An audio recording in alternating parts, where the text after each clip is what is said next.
Qual é o seu segredo mais profundo? Acampamento de verão. Eu tinha 13 anos de idade, 7 dias sem coco. No meio da 8ª noite acordei porque estava explodindo. Não chego ao banheiro a tempo, então fiz cocô em quase todos os lugares enquanto corria. Cheguei ao banheiro, lavei e depois voltei para minha barraca para dormir. No dia seguinte, todos pensaram que um animal como um urso ou um veado havia entrado no acampamento e feito cocô em todos os lugares. Ninguém jamais descobriu que aquele urso era eu. Quando eu era uma criança pequena, a amiga de minha mãe, Ami, era babá. Ami tinha um filho por qualquer razão, ela quebrou um de seus brinquedos novinhos em folha enquanto eu estava lá. Quando sua mãe descobriu que ele me culpava e ela acreditou nele, ela deixou todas as crianças irem para fora na piscina enquanto eu tinha que ficar lá dentro e lavar a louça. Bem, eu não estava lavando-os do jeito que ela queria. Então ela agarrou a parte de trás do meu pescoço e enfiou meu rosto na água quente e ensaboada e bateu no meu rosto. Mais tarde naquela noite eu tive que tomar banho em sua casa. Então eu mijei no seu lava-boca e condicionador de cabelo enquanto eu estava no banheiro. Cresci em Maryland, quando eu tinha 16 anos e meus amigos estavam voltando de uma festa para casa. Todos nós estávamos intoxicados, então estávamos numa estrada de trás tentando descansar. De repente nós deparamos com um jipe tombado e imediatamente paramos, completamente assustados. O motorista ficou esmagado, mas o passageiro ainda estava vivo. Ele não podia falar ou nada e estava lutando para respirar. Meu único amigo puxou do veículo e então ele simplesmente parou de respirar. Ele morreu por nossa própria causa. Naquele momento, todos nós estávamos nos assustando, debatendo se deveríamos chamar a polícia ou mesmo fazer alguma coisa porque, novamente, éramos todos adolescentes e ninguém queria pegar um do naquela noite. Então fomos para casa, e assim que voltamos, meu único amigo pegou a culpa e ligou. Contou à polícia o que aconteceu, etc. Eis a pior parte. As duas pessoas no jipe eram os pais de alguma garota da minha classe. E eu pensei naquela noite para o resto do colegial. Tantas coisas que poderiam ter sido feitas de maneira diferente. Usando meu descarte, eu costumava trabalhar em um banco de investimentos. Porém, para conseguir o trabalho eu tinha que fazer uma variedade de avaliações que incluía, entre outras, um teste de modelagem financeira em Excel. Agora tenho bastante experiência com o Excel. Construí muitos modelos financeiros complexos. Mas o que esta tarefa envolvia era fazer algumas correções a um modelo financeiro muito mal construído, não intencionalmente ruim. Apenas quem o fez não conhecia bem suas coisas. Eles me deixam em uma sala com um laptop para completar esta tarefa. Eu abro a planilha e tenho muito pouca ideia por onde começar. Isto não faz sentido. Como estou escaneando as abas desesperadamente tentando encontrar coisas que sou capaz de fazer, noto algo salvo no desktop. A tentativa de algum candidato anterior foi salva lá. Bem, eu abri e comecei a copiar o que aquele cara tinha feito e acrescentei alguns ajustes meus. Acabei conseguindo o trabalho. Não é exatamente escuro, mas tenho quase certeza de que meu filho não é biologicamente meu. Havia muitas dúvidas sobre a data de concepção e várias pessoas com quem sua mãe me traiu. Mas depois de meses de ser prometido que ele era meu, tolamente eu simplesmente aceitei. Eu disse a mim mesmo para fazê-lo de qualquer maneira. Cortada para ele aos 3 meses de idade, ela decide que não tem medo dele e não pode tomar conta dele. Ela agora tem 7 anos e nunca vê sua mãe. Ela desapareceu e nem sequer se hospeda com ela. Mas ela é meu filho. Não importa o que alguém possa me dizer. Neste momento eu o criei e o amei incondicionalmente durante os últimos 7 anos e continuarei a fazê-lo para o resto de sua vida. E se estou sendo honesto, também tenho muito medo de fazer um teste de DNA mais do que qualquer outra coisa por medo de que se eu descobrisse que ele não é meu, não o amaria ou olharia para ele da mesma forma. Eu acho que nunca faria isso pessoalmente, mas você nunca sabe como uma situação altamente emocional vai fazer você reagir ou sentir às vezes. Eu tenho sido a ovelha negra de minha família durante toda a minha vida. Não importa o que eu faça, não é engraçado para mim. Nos últimos 2 anos, tenho feito cursos em segredo, economizando dinheiro e atando pontas soltas. Tenho um plano de fuga completo, com múltiplos planos de contingência se não funcionar da maneira que eu quero. Nos próximos 2 meses estou comprando um bilhete de avião de ida, jogando meu celular fora, começando uma vida nova em folha, e desaparecendo deles para sempre. Eles não têm ideia. Eles vão chorar e se perguntar por quê. Eu não vou chorar, e sei exatamente por quê. Estou entusiasmado.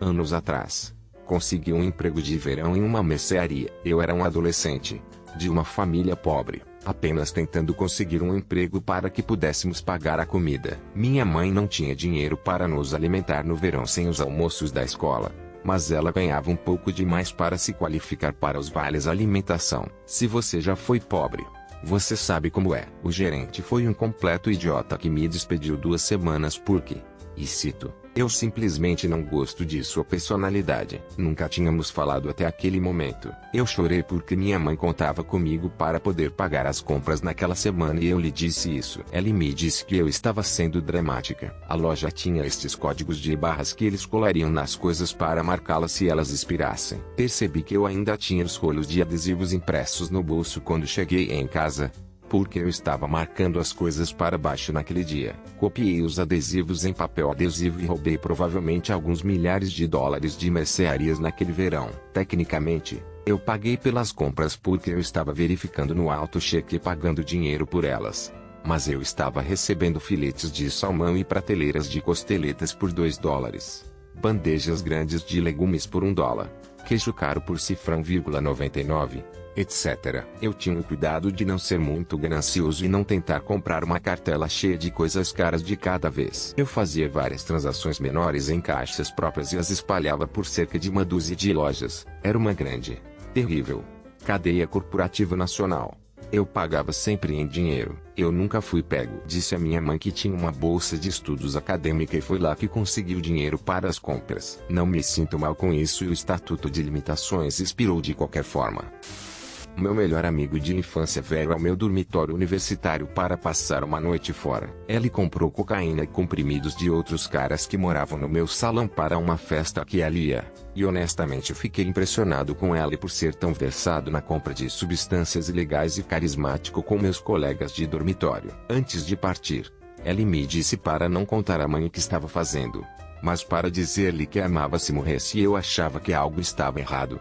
Mas o deixei porque tínhamos planos para o dia seguinte e achei que ele tinha acabado de desenvolver um senso de humor sombrio no tempo desde a última vez que nós vimos. Em retrospectiva, ele tinha mostrado todos os sinais, mas eu me recusei a vê-los. Então deixei ele ir embora. Ele não conseguiu. Bateu com o carro muitas horas mais tarde naquela noite, sem cinto de segurança, provavelmente alto. Sua mãe me perguntou o que havia acontecido. Eu não lhe disse nada porque queria que ela pensasse que tinha sido um acidente inocente. Eu não queria que ela soubesse no que ela se meteu. Ainda estou guardando o segredo dele.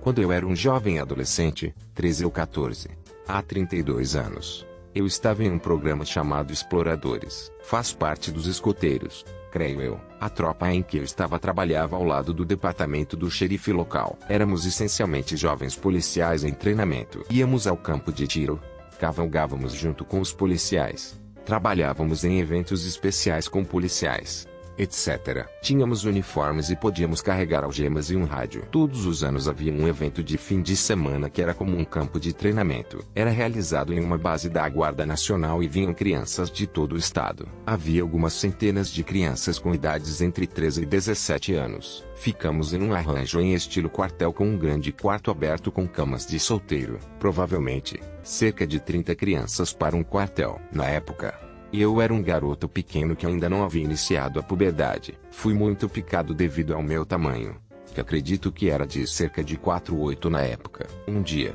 enquanto todo o quartel estava em um intervalo, não sei como começou, mas em algum momento me vi obrigado a me defender de um grupo de crianças mais velhas me intimidando. Eles estão tentando me capturar. Estamos fazendo muito barulho e muito em breve.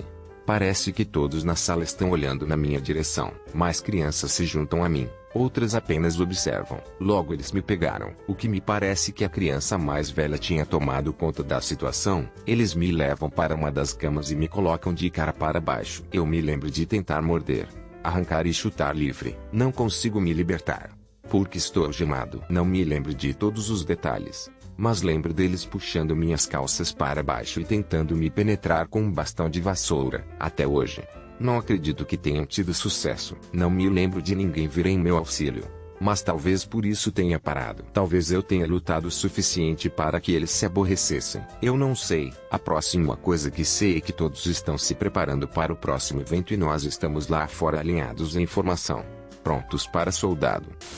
Quando eu tinha 16 anos fui a uma casa de amigos e pensei que seria engraçado entrar sorrateiramente e assustá-lo. Eu sabia que a porta das traseiras deles normalmente estava destrancada.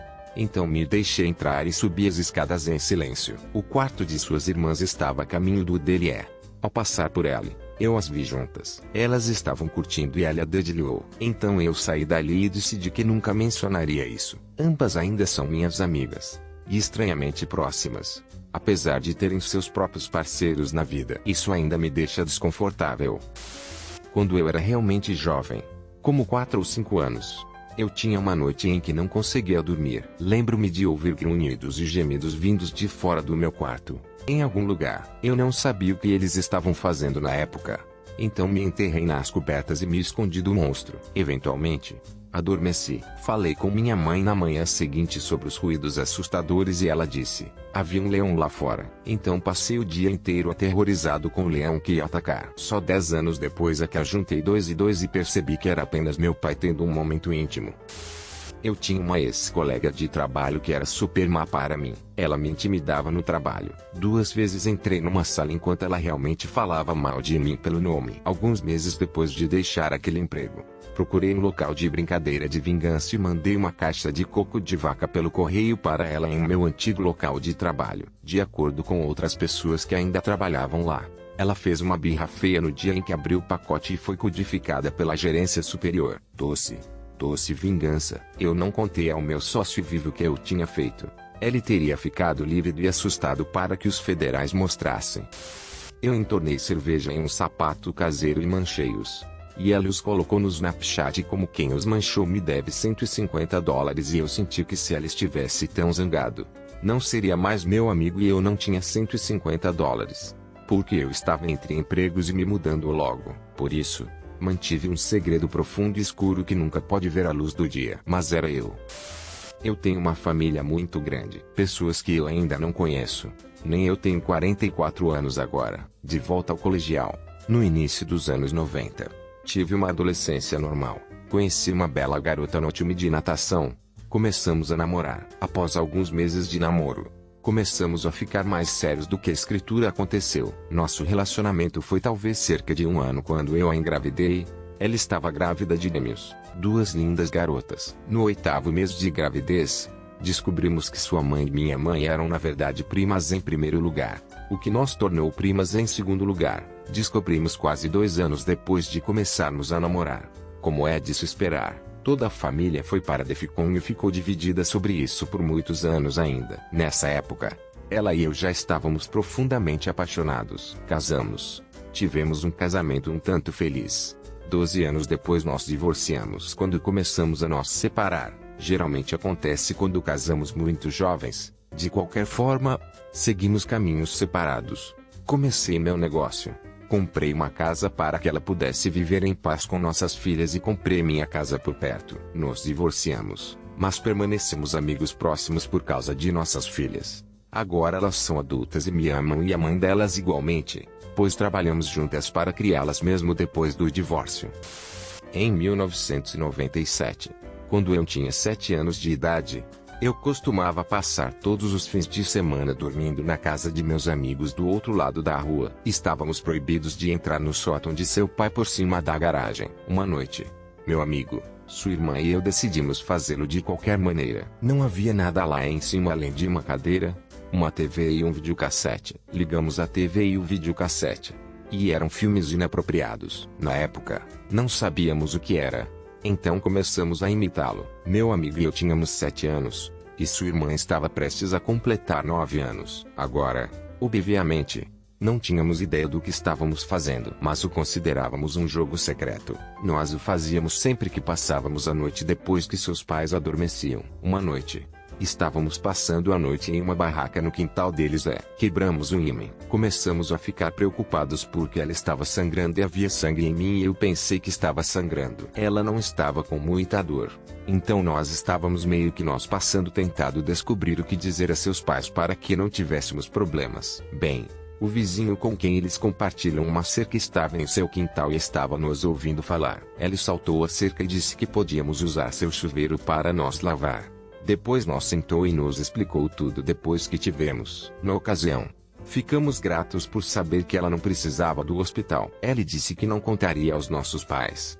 E então disse que se quiséssemos continuar jogando nosso jogo secreto, Ellie deixaria sua garagem destrancada para que pudéssemos brincar lá nas noites que eu passava na casa deles. Na época, todos nós estávamos gratos.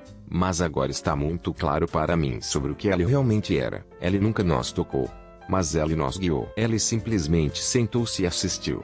E nos disse que posições tentar, já que nós só vimos a única posição do vídeo no videocassete de seu pai. De qualquer forma, nossos pais nunca descobriram. Isto durou cerca de 1 ano e meio, até que eu me mudei para uma nova cidade com minha família. Pouco depois de nós mudarmos, aquele vizinho também desapareceu por um tempo, deixando para trás seu próprio filho e uma namorada. Uma vez que o Facebook se tornou uma coisa popular, consegui voltar a entrar em contato com aqueles velhos amigos meus, e nos encontramos e conversamos sobre o assunto. Nenhum de nós está especialmente traumatizado com o que aconteceu, mas todos percebemos que fomos muito manipulados por um pedófilo. Especulamos sobre o que Ellie nos teria feito se tivesse mais tempo para se sentir animada. Mas, sobretudo, todos nós continuamos a levar uma vida feliz, saudável e um bom relacionamento. Também entramos em contato com o filho daquele cara e perguntamos sobre o desaparecimento de seu pai. Acontece que o corpo de seu pai foi encontrado em seu carro em uma unidade de armazenamento. Ela havia se matado cerca de 2 meses depois que eu me mudei. E meus amigos e eu deduzimos que ele provavelmente ficou muito nervoso por não me ter do outro lado da rua, onde ele podia ficar mais atento e determinar se ia ser pego. Contamos a seu filho o que havia acontecido. Mas tirando isso, ninguém mais em nossas vidas sabia. Agora estou casado. Meu velho amigo acabou de ficar noivo.